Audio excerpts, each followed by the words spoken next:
There's a separate entrance for people like me. So you don't go down the red carpet then? I mean, there's a lino.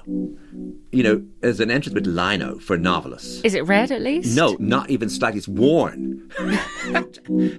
Colm Tóibín had been invited to the Oscars because a film based on a novel he'd written was up for several awards. Brooklyn was the name of the book and the movie. But because he didn't write the screenplay, that was Nick Hornby, he was there as a guest rather than a nominee who gets to walk the famous red carpet. Colm being Colm, when he tells this story, it's not to share irritation, but utter delight. There's a sort of fence between you and the stars. So you can sort of vaguely see. I saw Saoirse Ronan coming, I saw Nick Hornby coming, I saw Finola Dwyer, all the people from the film. And I was sort of shouting at them. And there was a man, his job was to get me to go inside and stop ogling these stars, stop annoying these stars. And he would say, "Sir, you go inside, sir. You cannot stand here, sir." And just felt shows you that novelists live in the shadows and that your job is not to be in the light, but to be strangely in the shadows. So it's a useful experience, I suppose, of humility, imposed humility. You're listening to Lives Less Ordinary from the BBC World Service. I'm Jo Fidgen. Colm may have hit the big time and live in Los Angeles and teach in New York at Columbia, but his feet remain firmly on the ground. He's still very attached to the small town in the southeast of Ireland where he grew up, Enniscorthy. As a young boy in the 1960s, he was surrounded by women, his mother, her sisters, her friends, who could seemingly talk for hours about all the little details of life. The bigger things were left unsaid. Colm found it hard to get his words out, but he noticed everything. The turns of phrase, the movement of the lips, the patterns on the wallpaper, the silences. And he started to write. His first novel was published when he was in his 30s. He's now an international bestseller. His book's translated into 26 languages, and he has a collection of awards. But he's still rooted in Enniscorthy. All four of his grandparents were born there. His dad was a teacher at the local school. Colm was the fourth child of 5. 2 sisters, 2 brothers. I think where you come in a family, especially if it's a big family, is really important. And I wrote 2 novels, one about Henry James and one about Thomas Mann, and they were both the second brother in a family of 5, as am I. But I didn't know it when I was starting the book. But as I was working, I realised that family dynamic of having a very athletic older brother and you're the sort of wimp, that it never leaves you. I mean, I'm 70 years old. I should not be talking about this still. I should have got over it by now. But I don't think you do. No. Yeah. Well, and of course there's one huge event in your life as a child that you're unlikely to get over, which is your father's illness when you were so young. When you were 8, he had a brain aneurysm and was ill for a few years, died when you were 12. One of the things that you talk about when you talk about that period is that when he became very ill, you and your younger brother were sent away to live with an aunt for a few months, and you didn't hear from your mother at all in that period. What was that like for you? It wasn't, there wasn't anything wrong there. We were treated very well. But I suppose my mother was so preoccupied in Dublin and also with my father. And also getting in touch with us, we would always want to know, when are we going home? And she couldn't answer that. And when we did eventually go home, my father really had a very serious operation and was quite incapacitated, including his speech.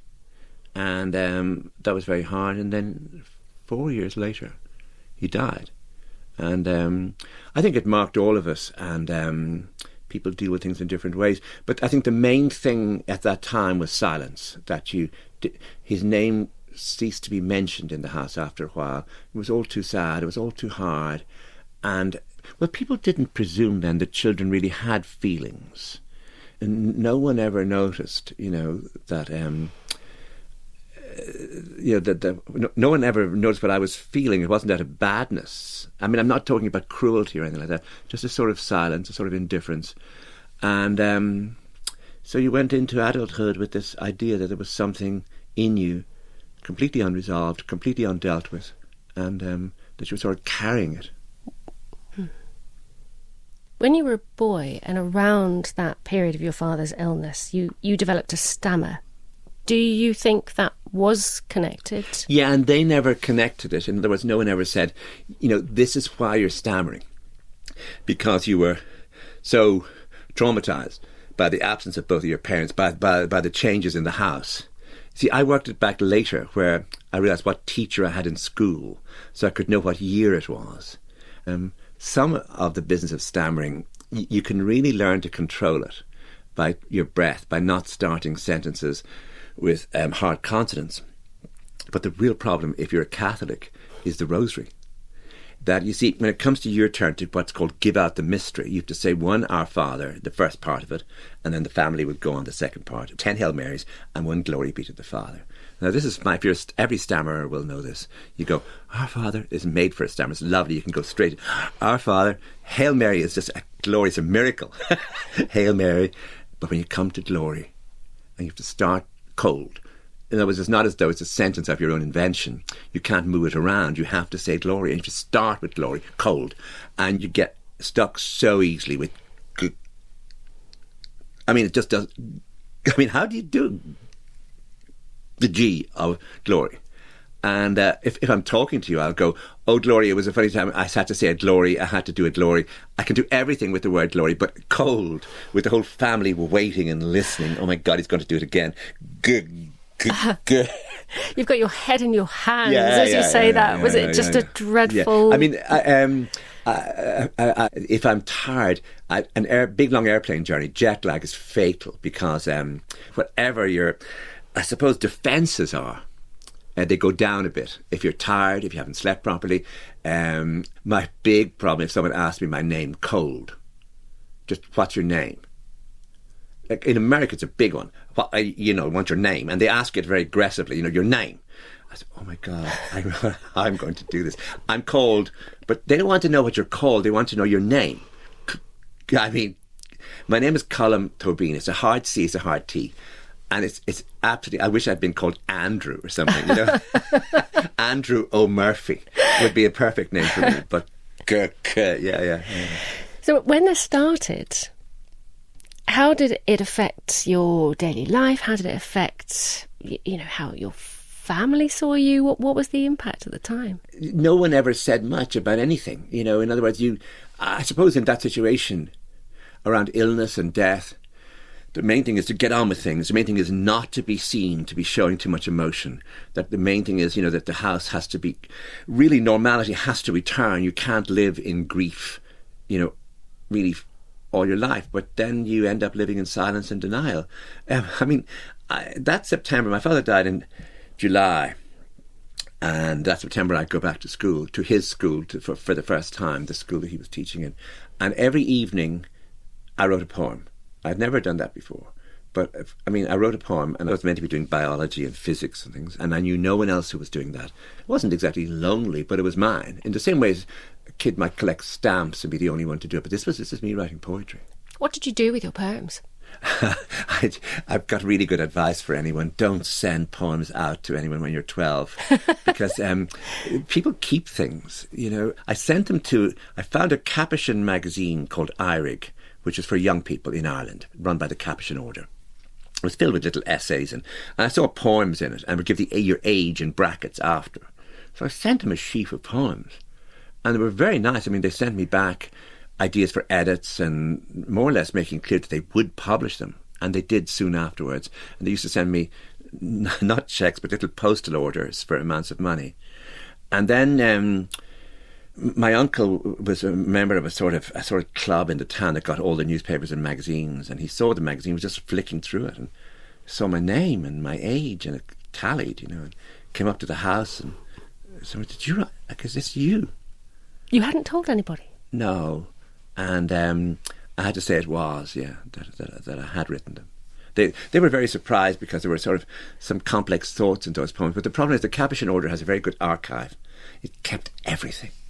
I haven't done this, but and none of my friends are allowed to do it, but you can go into the place in Dublin and ask to see these poems, and they're all there. Huh. I would have sent them a lot of stuff, because I wasn't revising as much as I should have. Right. I was in the full enthusiasm of being an early writer, of just sending things out and writing things and, you know. Your mum was a published poet too, wasn't she? Yeah. So was this like a bonding moment? Yeah. There was. My mother had published poems before she was married, and there's one poem she wrote which was published in a local paper that a national paper got hold of, and he wrote, "Isn't it wonderful the stuff that's being written and appearing in local papers? Look at this one, for example." And he published the whole poem, and this gave her a sort of fame, in the town. But once she married, she didn't go on with that. And later on, after my father died, she did write some sort of... She did write a lot of verse. But that's something she would have wanted for herself, but opportunity wasn't there. So the poetry was there in the air as something that the older generation had not had a chance to do properly. And here was me. So when was the moment that you thought... I will make a future out of writing? No, it's nothing that goes like that. I continued writing poetry right through secondary school and into university. But the problem in university was there were people who were much better than I was in the university as undergraduates who were writing and publishing poetry, and mine wasn't working. It wasn't any good, and you have to allow for this to be a possibility. And I stopped. And I went to live in Spain. I didn't write anything at all for 3 years. And but certainly the poetry was over. So it wasn't as though, I started at 12 and I never looked back. I mean, that was very, very disappointing. The fact that I was, I suppose I was a poet without the poems. Just to wrap that sort of poetic period of your life up, as you were finding your voice on the page, but you've been sort of losing confidence in your speaking voice, you mentioned that sometimes now you might stammer, but you're not stammering now. This is something you overcame at some point. Yeah, it's something I worked on. Yeah, I have learned. I mean, I can do, I've even done audiobooks, and I put a lot of concentration into it, and I wouldn't stammer under any circumstance. In a way, once you get a microphone, it becomes that artificial thing that helps you. It's being caught at a desk by an airline where they want to know your name and they want to know it now and they can't understand why you're not telling them. It's that. Stressful situation. Yes, stressful situation. Yeah. You mentioned that you went to live in Spain. This is Barcelona, 75, an extraordinary period in Spain because Franco died a few weeks after you arrived. So end of a dictatorship, beginning of democracy. You're there for 3 years. You say you didn't write. What did you do? I taught English as a foreign language. I went to vast numbers of classical music concerts. I went to all the demonstrations I could go to for democracy and freedom. And I stayed out really late at night as often as I could. I suppose I drank a lot. And it's hard to know when I slept because the life then was so exciting and interesting. Because great factions grew. For example, I was used to go to this bar, and one day I saw the barman in a communist march. I didn't know he was a communist. There he was. He was a communist. And the big thing in Barcelona then was Catalan nationalism. And because I had come out of Ireland, where my family had been involved in Irish nationalism, so just watching those factions develop, some people were socialists, some people were nationalists, some people were communists, and just watching all that solidify into a set of political parties, into election campaigns, into suddenly posters on the wall. I have friends who hate graffiti, but graffiti then was freedom. There was no graffiti before Franco died. You wouldn't dream of putting graffiti. You'd be shot. But now the walls were covered in messages people had, including just their girlfriends or something. But did you put anything on the walls? I did. There was only once I did, and I'm an awful coward. We ran very quickly away. But they were trying to commemorate the death of Franco, the 20th of November, as being a special sacred day. And I think we put up a thing that the 20th of November was a dark, was a day for idiots. We just put up something quick on the wall. But I felt it was my only time I did it, actually, and I felt involved and included, and it was good. You've come from a very conservative, a very Catholic country.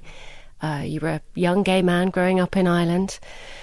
When you got to Spain, what changed for you?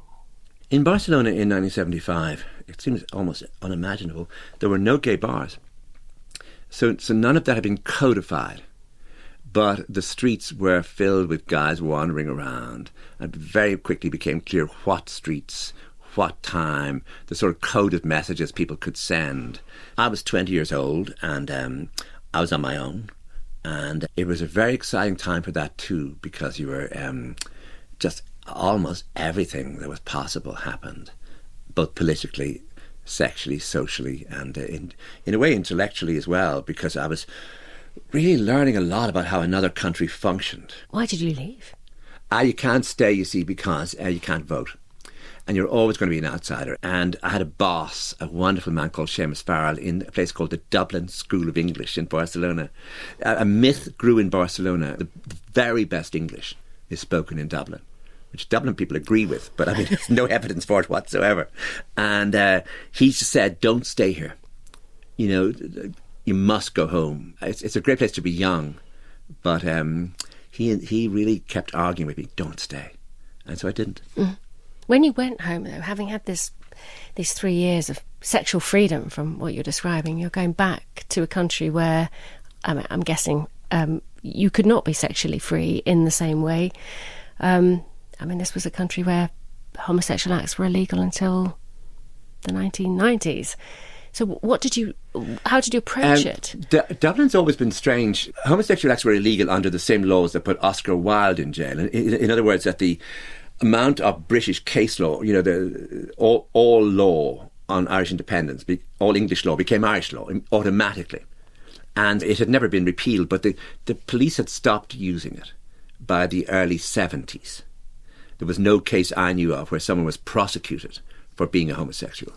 And so there was a funny sort of funny invisibility that homosexuals didn't declare themselves. There were one or two bars. So it was strangely there and strangely not there. And politically, the country was very conservative. I mean, even the movement to get the humble condom available to anyone who wanted it took years and years of hard work. Obviously, abortion was illegal. There was no divorce. But there was always in Dublin an underworld, or a group of bohemian friends, or writers and painters and journalists, and a whole world. You let none of that bother you. You lived as though none of this existed. And so you had your own bubble in this world, which operated almost freely. Did the bubble include your family? No, it didn't. You could be doing anything you wanted in Dublin on a Thursday night, and you get the train home on a Friday, and you go home to your family. And, you know, there are things, many, many things you don't talk about. Including maybe that you're a bit hungover. You wouldn't perhaps even mention that. But I would have to say this was all very easy. No one bothered you. You know, it wasn't as though there was suddenly, you know, a huge repression coming from the Catholic Church directly onto you. It was only when you sought rights you realised you weren't getting them. Usually you just got through the week without any of this bothering you. Let's talk about when you start writing books. You have many years as a journalist in Ireland and published your first novel in 1990. So this is The South. You write several other novels. By 1999, you're being nominated for the Booker Prize, and this is for The Blackwater Lightship. Some of your novels by this point are including gay characters, so you're making the invisible visible, I suppose, speaking about things that are not spoken about. What kind of reception did you get, both from the town where you grew up, where these things were not spoken about, not just sexuality, but all the things that you were talking about, and indeed from your family? The book came out on the same day as the Booker shortlist. And the Booker short is a strange thing about anyone who's in Australia or Canada or Africa, New Zealand or Ireland will know that because it's London, the Booker Prize, it has a special power that no matter what prizes you got from home, this one seems to matter much more. And so the shortlist came out basically the day the book was published. Let me think. I came back to Dublin, say, the Saturday after the announcement of the prize. So to say the shortlist was a Tuesday, I'm back in Dublin on Saturday. There's no food, and I go down to the supermarket just to get some yogurts and bread and stuff. And I don't know what this is, but people are beeping their horns of their cars as they see me, because it's been on the news as one of the lead items. And eventually a man, and it must be his son, stopped their car on the street, beeping the horn, and the son got out and raising his fists in the air went, yeah, as though I was an athlete, as though I was an Irish soccer team. And it was the strangest experience. And my mother wrote me a letter in which she said, now the whole town is talking about you, and this is a list of the people who have been asking for you. I want to congratulate you. And it was done on sort of ledger paper. So it wasn't like the length of a piece of notepaper. It was much, much longer. It was tremendously comic, and every single person who she had met over the previous few days was listed in it down to the very bottom. It was terribly funny. Did your mum tell you what she thought of it? Oh, you see, my mother was very literary. She loved Philip Larkin. She loved Wallace Stevens, the American poet, and then she discovered Saul Bellow. Now, she did this all on her own. I wasn't involved in this, but she's an ordinary woman in a small town in Ireland, goes into her local library, goes browsing along the stack, sees this name, Saul Bellow, picks a book up, and this book is for her. And she reads all of Saul Bellow, and she loves the raunchy bits, and she loves the women, and the whole thing. But she says to me, they're so fast-moving, they're so smart.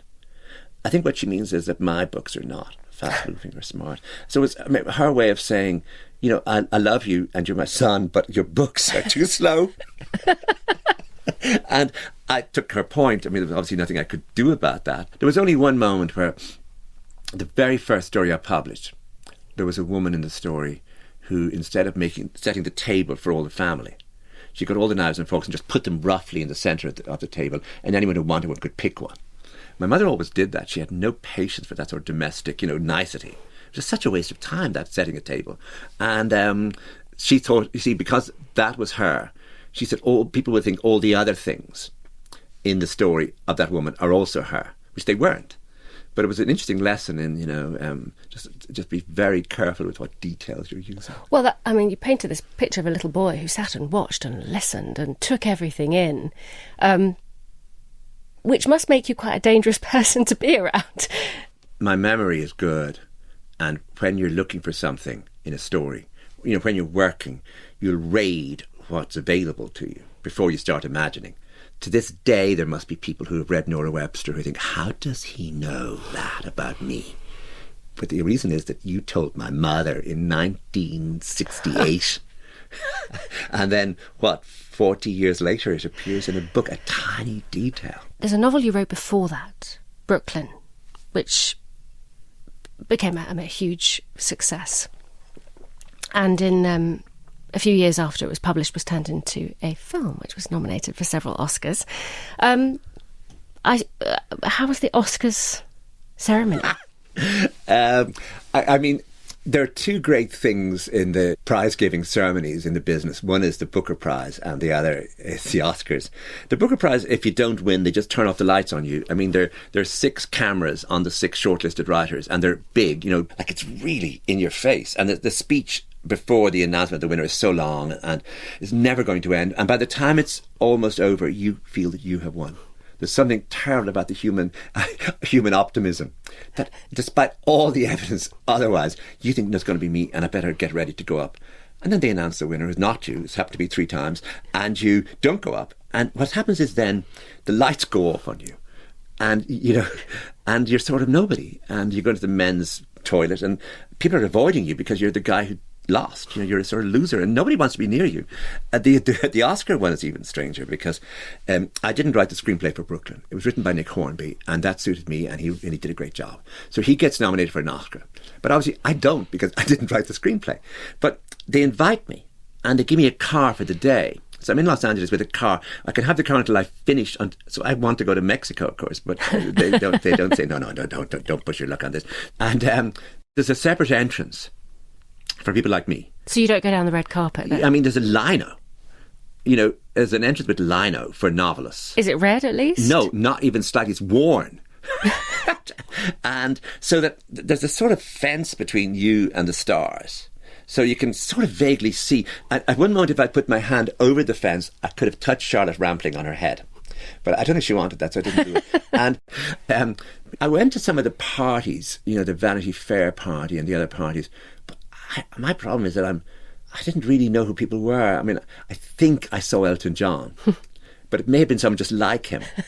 And I saw someone, and everyone was making a big fuss, but I didn't know who she was, but she turned out to be Lady Gaga. And so Hollywood is obviously not mine, but I shouldn't have gone. Why would you go to that? They didn't want me there. So it was a useful experience, I suppose, of humility, imposed humility. What kind of face recognition do you have when you're walking down the street at home in LA? Oh, in LA, none. None, absolutely zero. And in New York, that's the same. And then in Ireland, people would have read one of your books recently. Yeah, in Ireland you get that. But it's just fine. Someone just say, oh, I liked your book. No one ever says to you, stops you and says, I hated your last book. You know, people tend to be very polite. With Brooklyn, you had an opening night in Enniscorthy, where part of the filming happened. So you brought a little bit of Hollywood to your hometown. How did it go down? Enniscorthy hasn't changed that much, so they were able to film a good number of the scenes in the town.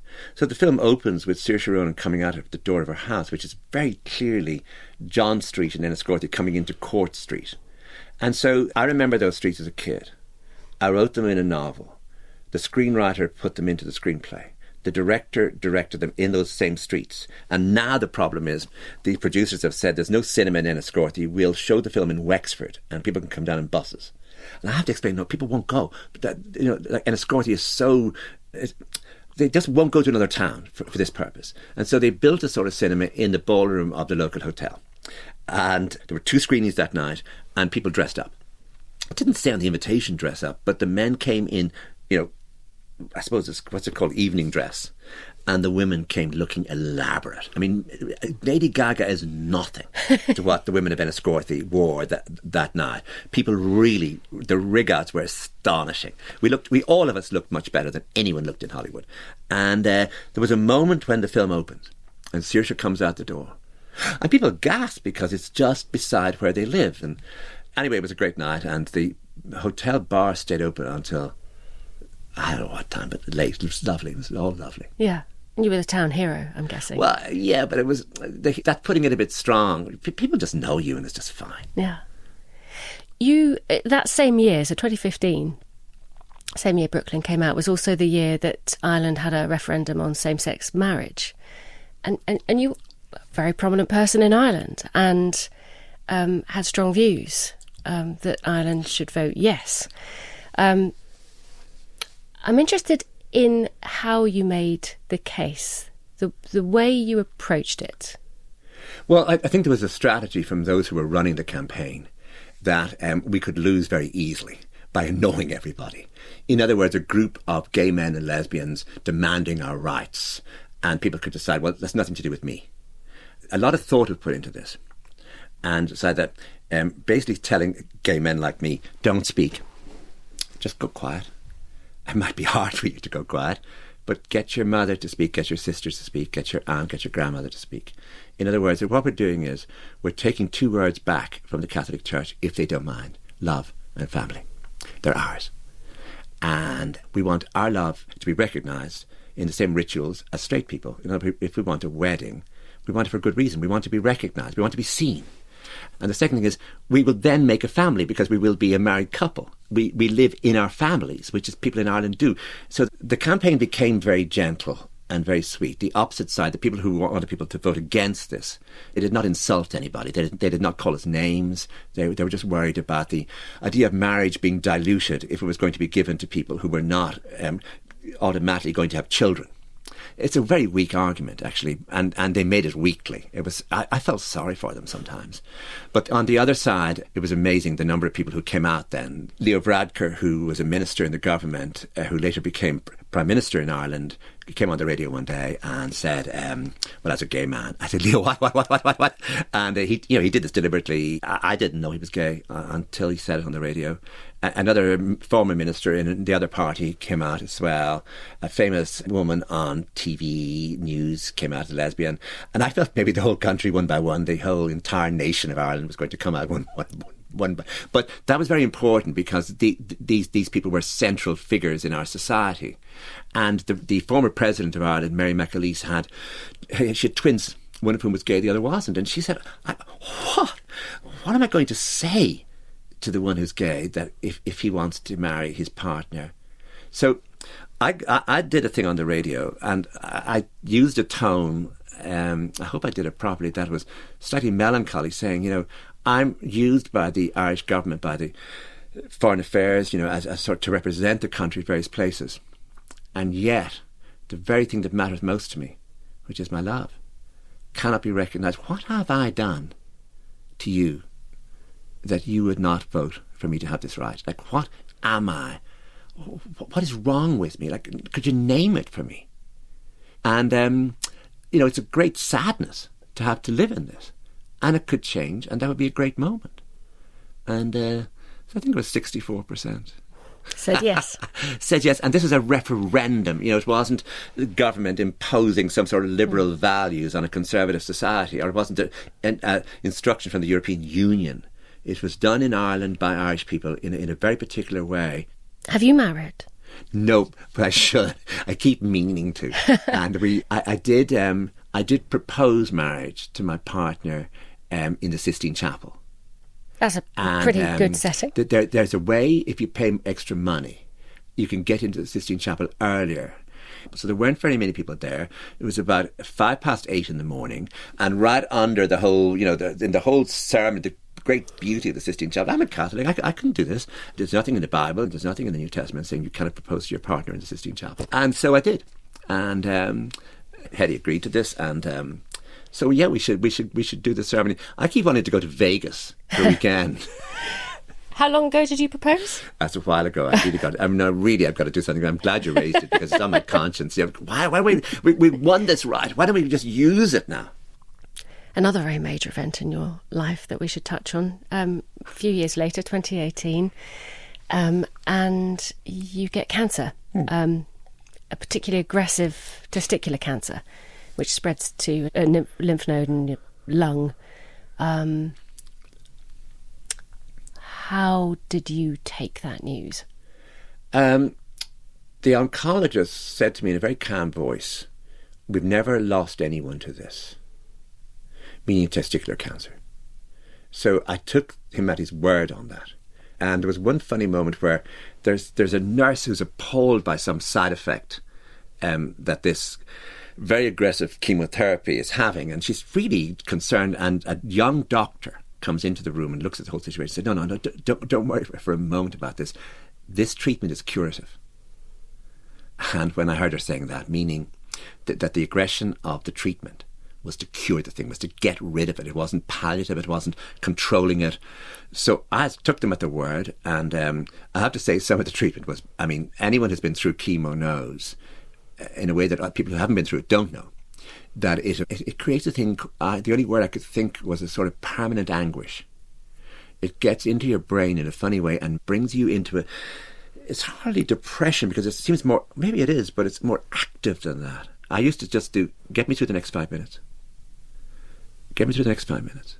It is physical as well, but it is more than that. And you can't eat, you can't drink, because you can't taste, you see. So a drink of water could be sulfuric acid coming towards you. You can't sleep because you're on so many steroids that the steroids are really pumping through you. And you can't really think. Now, the strangest one for me, and the one I think is most illustrative, is you can't listen to music. So you think, oh, sure, you go home, lie on the sofa and put on a nice Beethoven piano sonata, and, the piano sonata sounds like confusion. Could you turn that off? Isn't that the strangest thing? I listen to music a lot. I couldn't. So your senses change. And you can't read. You can't read. You can't concentrate. How did you cope with not being able to read? I lay on the sofa like an idiot, feeling sorry for myself for about 6 months. And then every so often I would go back over and get more chemo. I think it's important to explain it, because people who haven't been through it just think, oh, what exactly is wrong with you? But it is that your entire metabolism, your entire body has been poisoned deliberately under a controlled system of poisoning, and it's got into your brain, and it's really bringing you down. And, I'm guessing if you can't read, you can't write. Oh, no. But, this is, you said whenever you're in a room on your own, this is what you do. Except for this period. You're clear now. Yeah, that's 7 years ago. Yeah. Yeah. When you talk about it, you say that the doctors say, oh, you'll have forgotten about it in 6 months, but you... Well, I was determined not to write about it, because I hate those pieces. where, I think the word battle is a horrible word to use about cancer because, the people in the kitchen are battling with boiling water and trying to get you your dinner. The nurses are certainly battling. But you are just lying there. And it isn't as though if you battle more, if you become more willfully engaged with defeating this, it will work. There's nothing you can do. So I always find that phrase battle against cancer hard because it suggests that people who don't survive haven't battled hard enough. There's nothing you can do. There's absolutely, you are impassive. You are lying there. You are the victim of all this stuff. And I didn't want to write about it because I thought, I hate those pieces. I survived. I was the one. But one day I was walking along the street and I got a first sentence. And the sentence was how it all started with my, it was testicular cancer, how it all started with my testicles. And once I got the first sentence, I got a sort of tone that was almost comic. Where I could put the sad bits in because it wasn't all about battle or pain. There were some very funny things happened as well. Well, I read that article. It made me laugh out loud when I was reading about you thinking about crossing Dublin to get to hospital when the Pope was visiting. Yeah. I was in terrible pain. There's one drug that can cause sudden fierce pain. And as I was writing, I thought, oh my God, am I going to actually write the next sentence? Because I realised if I write it, I'll never take it out. And so I thought I was going to have a baby. It was that sort of, like your pelvis, your entire, and I called the hospital, but the problem really was that unless it was urgent and they could get an ambulance blaring through, but I couldn't just, get a taxi over because the taxi wouldn't get through the city because the city was divided in two because Pope Francis was visiting. And basically kind of did a deal with God at that point. Yeah, it was the only time I said to God, look, God, I'm sorry, because I had written about Pope Francis and I just had been, querying some of the things he'd said and I said, I'm sorry about everything I said about Pope Francis, I take it all back, but I need this pain to stop or I need to get into the hospital today. And I put all this into a book called A Guest at the Feast. It's the first piece in that book, but it follows me around that cancer piece from that book, because I think it's something that people who have been through wish other people would know more about. But I think also the reason it sticks with you is because not many men are very willing to talk openly about having lost a testicle. This is not something that people want to talk about. And could they give me a break? Yeah. And you are out there talking about it. And in the light of all the things you've been saying about invisibility, silence, it does feel like you're just going to say that thing. You're going to break the taboo. There was something very funny that happened just before the anaesthetist was going to give the injection and I was going to have a testicle removed. The surgeon said, oh my, I forgot. It was as though the operation couldn't go ahead. And I said, what? He said, well, there's a false testicle that they use, that they just put in instead of the one they've taken out. And he had forgot to bring it down from his room. And I said, it's fine, don't put a thought into it. Really, don't worry. Because he was so sorry, because he could put one in. Like it would be false. It would be, I suppose, a prosthetic. It would be like having a false leg or something. And I said, it didn't bother me. It was fine. Cool, I didn't know that existed. Yeah. See, no one talks about it. I know, but there we go. Wow. You have 2 or 3 or more homes, depending on how you count them, I think. But you teach in New York for part of the year. You live in Los Angeles with your partner when you can. You also spend a lot of time in Ireland. Which one is home? When you're at my age, I'm 70. Home is maybe where your CDs are, because you can't really carry CDs around with you. But there's a funny thing that happens, and Irish people know it who've lived in America, especially, that you go to JFK to go home to Ireland, and you're Irish, and you start seeing other Irish people quite close, to where people are gathering at the gate. So it's gate 21, say at about gate 15, you start seeing Irish people. Trolleys, and they're Irish by looking at them. Some look people have, a sort of lack of arrogance, a sort of fearfulness in public spaces, and they're pushing the trolley along. Honestly, you get on that plane from JFK, it goes through the night to Dublin, and that business of night travel, your sort of sugar levels are low and you get all melancholy, you get all sorts of feelings, but some of the feelings are almost homesickness as you're going home. It doesn't last that long. But everyone recognises it, that you've been so under such pressure in America to sort of, you're getting a coffee and someone says to stay or to go. Oh, like the coffee. And Irish people would naturally say, well, maybe I'll have it here, but I might, maybe And the person looks at you again to stay or to go. And it's such a relief sometimes to just have 3 Irish people in the room with you, and you could just, prevaricate on everything. That thing I'm talking about, silence, becomes a way of avoiding difficult subjects, not being direct about things, being indirect, being intensely polite, being very watchful, being very careful. And there are a whole lot of things that Irish people in a room will do without even thinking. Bring in 2 Americans and you're immediately into a much more brisk way of approaching feeling or approaching desire. Does that mean that your CDs are in Ireland? My CDs are in Ireland, yeah. Colm Tóibín, novelist and Irishman. His novella, A Long Winter, has recently been re-released. My thanks to him for coming into the studio and to you for joining us on Lives Less Ordinary. If you have any comments or stories of your own to share, you can reach us at liveslessordinary@bbc.co.uk or on WhatsApp. We do love a voice message. The number is in the show notes. The producer of today's episode was Andrea Kennedy. The editor is Manazza Khan. I'm Jo Fidgen. We'll be back with another episode on Monday. Please do drop by.